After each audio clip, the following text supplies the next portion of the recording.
হে যুবক ভাইয়েরা, আল্লাহকে ভয় করুন। ওই ভয়াবহ দিবসের কথা স্মরণ করুন, যেদিন আপনার জীবনে সব সুখ ও আনন্দ বিলাসকে ধূলিসাৎ করে দেবে।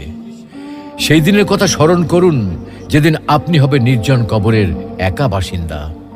সেদিনের কথা স্মরণ করুন, যেদিন আপনার সন্তান সন্ততি, স্ত্রী, পরিবার, আত্মীয় স্বজন, পাড়া প্রতিবেশী, ধন সম্পদ, বন্ধু বান্ধব সব কিছু থেকে আপনি বিচ্ছিন্ন হয়ে যাবেন।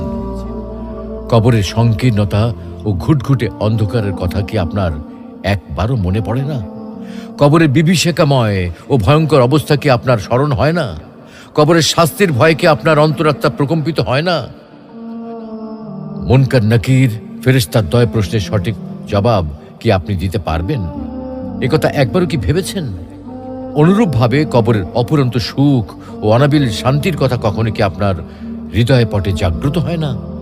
তাই বলছি, হে যুবক ভাইয়েরা, আর দেরি না করে দ্রুত ছুটে আসুন মহান আল্লাহ রাব্বুল আলামিনের বিশাল ক্ষমার দিকে, মহান আল্লাহ রাব্বুল আলামিনের রহমতের দিকে, মহান আল্লাহ রাব্বুল আলামিনের অনুগ্রহের দিকে। মহান আল্লাহ রাব্বুল আলামিন আপনাদেরকে বলছেন, তবু কি তারা আল্লাহর কাছে তওবা করবে না এবং তার কাছে মাপ চাইবে না? আল্লাহ অত্যন্ত ক্ষমাশীল,